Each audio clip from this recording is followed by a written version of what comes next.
magiging topic natin, which is the kinematics of rigid bodies, yung mga objects are rarely just particles. They are rigid bodies that can move in different ways, such as translation, rotation, or a combination of both.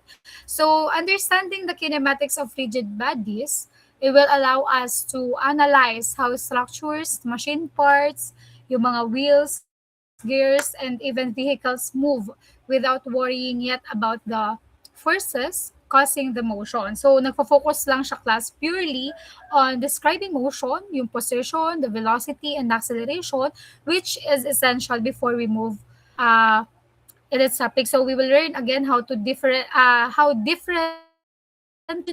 relative to each other, how angular motion relates to linear motion, and how to visualize complex motion in a simplified way. So, ipapakita ko lang, class.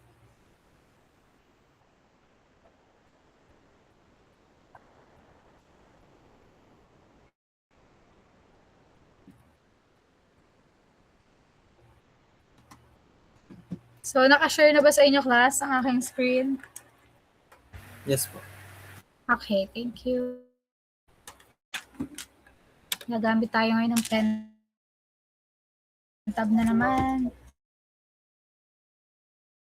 Nandito. Okay, so again, this topic class, we will discuss the planar kinematics of rigid body.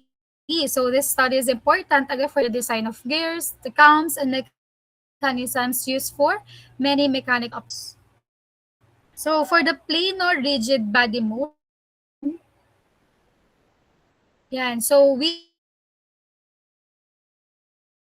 tatlo, translation, a fixed axis, and the general plane. Unahin muna natin class C, translation. So yung planar rigid body class, the planar body, it occurs when all particles of a rigid body move along paths which are equidistant from so yung tatlong types na nung rigid rotation about fixed axis and yung general plane motion.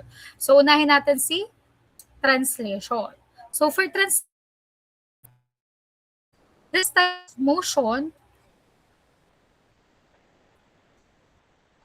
okay, Kulihat. Sige, ayusin ko muna yung attendance. Okay. So again, sorry, for translation, this type of motion occurs when a line in the body remains parallel to its original orientation throughout the motion. So, ibig sabihin lang, class, yung translation natin is a type of a plain or rigid body motion where all points of the body move in parallel paths and have velocity and motion at any. So we have two. When the paths of motion for any two on the body are parallel lines, so yung motion na yun, class, ang tinatawag natin na rectilinear motion. I mean rectilinear translation. So this is the image or illustration for the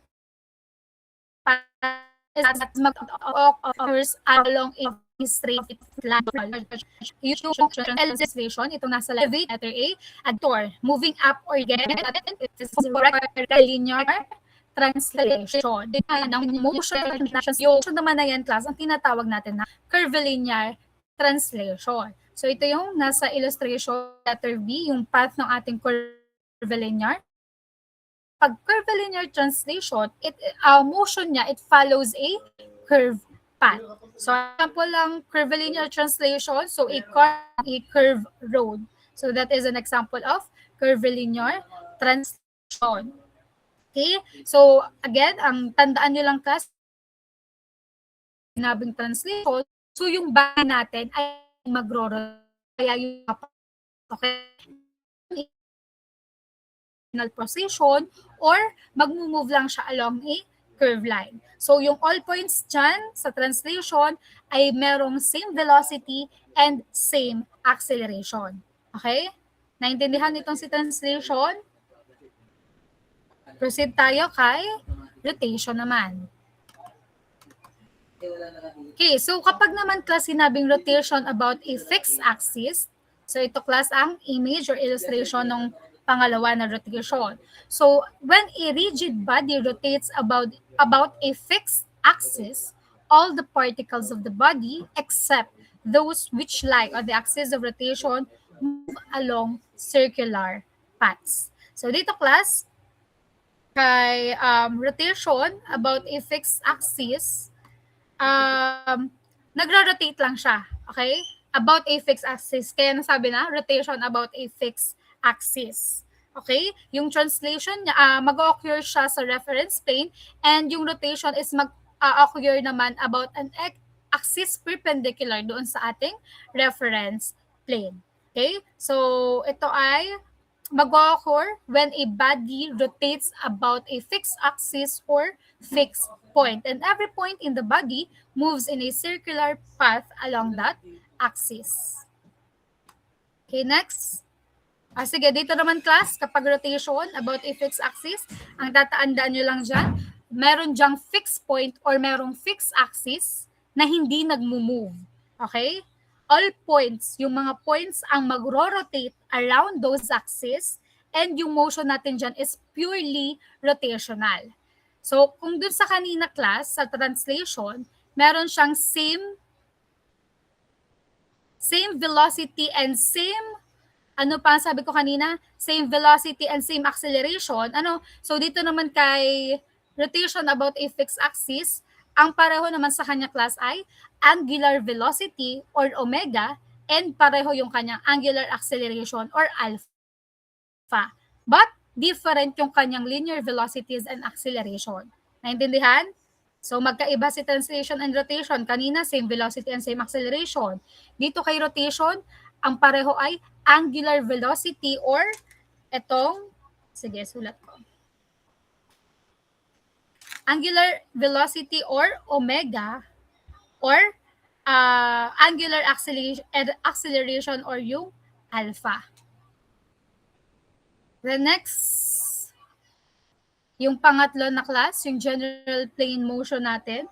Kapag sinabing general plane motion, when a body is subjected to general plane motion, yan, combination na yan class ng translation and rotation.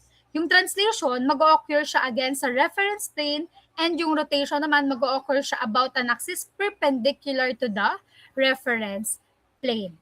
So, ang general plane motion or yung GPM, so that is a combination ng translation and rotation. So, that is a rigid body moves such that one part translates, and at the same time, yung body is nagro-rotate din about an axis, usually perpendicular doon sa plane. Okay? So, tatlo bale yan class ha. Again, we have translation, rotation, and kapag combination na ng translation and rotation, so yun yung tinatawag natin class na general plane motion.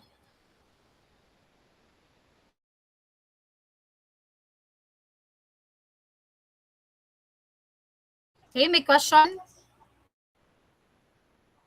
Okay, so proceed tayo sa next. So, discussion ang translation. So, unahin muna natin si translation. Okay.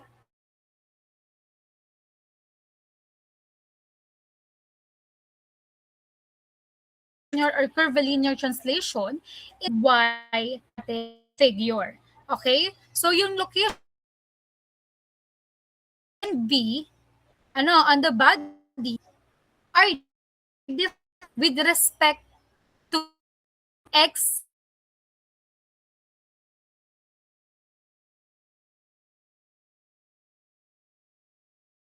and y axis.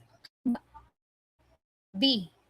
Ito class. Nakikita yung curve. Again, tingnan natin ha. We have the location ng points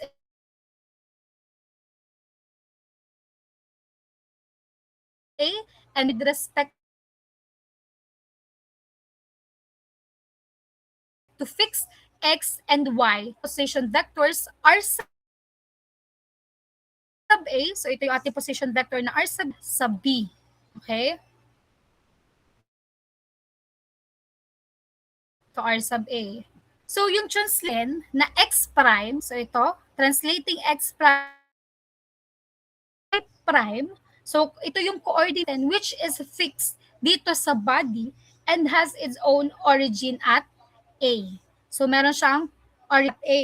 Hereafter referred to as the base point. So ito yung base point natin. Siya naman ni B natin. Ito ano, yung position with respect to A is denoted by the relative